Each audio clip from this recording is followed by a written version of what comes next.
Hello, welcome. Dr. Sushma Singh this side. Today in Unit 14, the working class, we are going to start our lecture with the topic A Brief History of the Working Class. The history of the working class can be divided into several eras for simplicity of presentation, though one tends to see the working class as an offshoot of capitalism. The early roots could be found in pre-capitalism also. Pre-capitalism, there has been a very small working class since the time of the Roman, Greek and Chinese empires. That is, there have been people who were wage laborers rather than artisans from these times. Industries such as iron and coal mining, for instance, were modeled on the capitalist styles of production long before the capitalism itself. As these types of workers were few and far between, they could not be seen as a class. Now, let us discuss about the early capitalism. The growth of capitalism witnessed a huge mushrooming of cities and necessitated the creation of a huge working class. Exorbitant cost of machinery and power meant that small-scale production was neither competitive nor possible.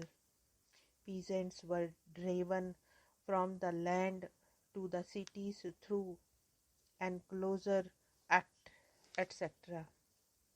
So, for the first time, there were huge number of people who shared a common life experience of living and working close to each other. The next point is capitalism. In capitalism, this new group of people started to define themselves.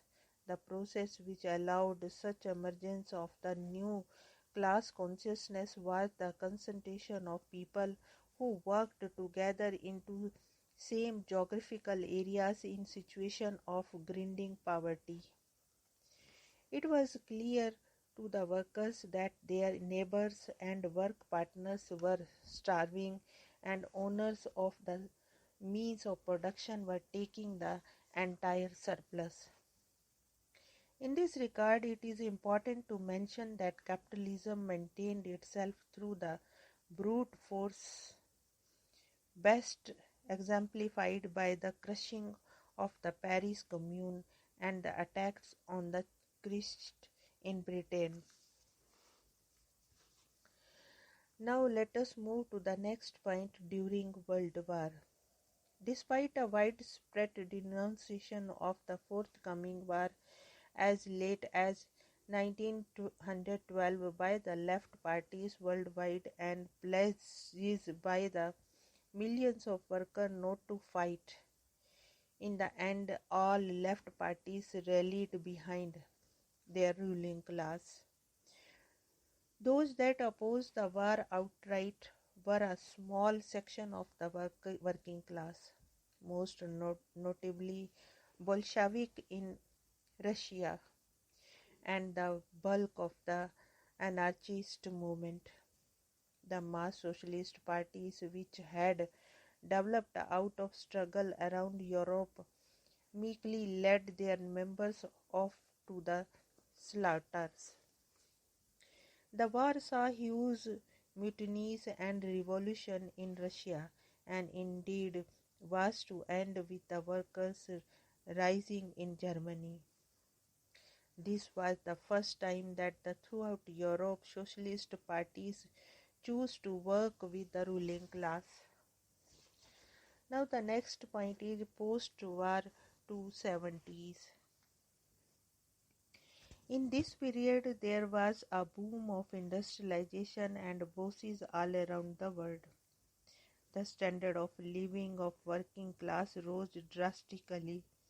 Since the late 60s onward, the idea that class struggle politics was over became popular.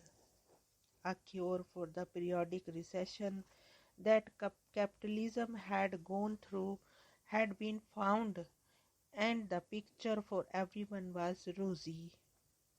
It was also a period when the working class was fragmented by the introduction of cheap mass transport, cheap housing, and the reduction of societies composed to a body composed of individual families.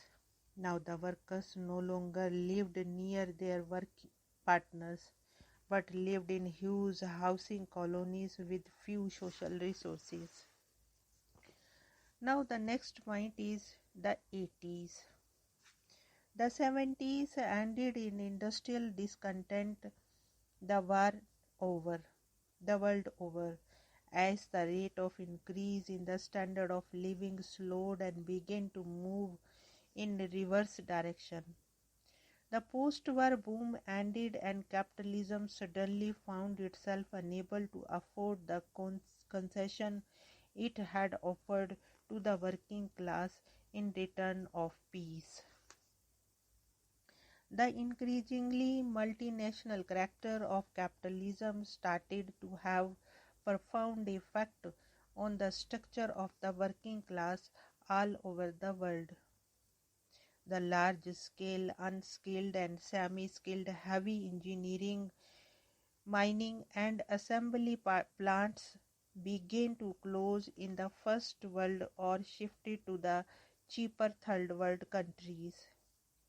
The rate of profit in manufacturing began to decline to the extent that money made through speculation was far greater than investment in the manufacturing unit. In the name of reducing overhead cost, the large-scale workforce was shaked. This was the best example of decimation of large-scale workplaces and communities, which consequently led to a further fragmentation of the working class. This era also witnessed creation of many more white-collar jobs, which gave rise to the new middle class. The need to service the new growing middle class composed of speculators and dealers led to huge growth in the service sector. There was also greater reduction of permanent employment. Hence, a new sector of employment came up called the voluntary sector. Most of the jobs lost were full-time and unionized. Most of those created were part-time and anti-union. One final significant change was the huge increase in numbers of women workers, in part due to the fact that many new jobs were part-time and generally badly paid. The next topic is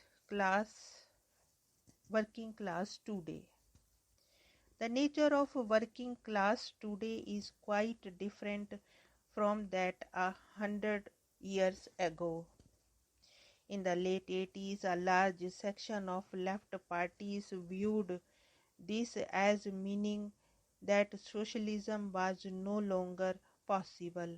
Hence, the best possible option is to form a rainbow alliance, which would attempt to limit the excesses of capitalism. Here we want to close this lecture. Thanks for listening.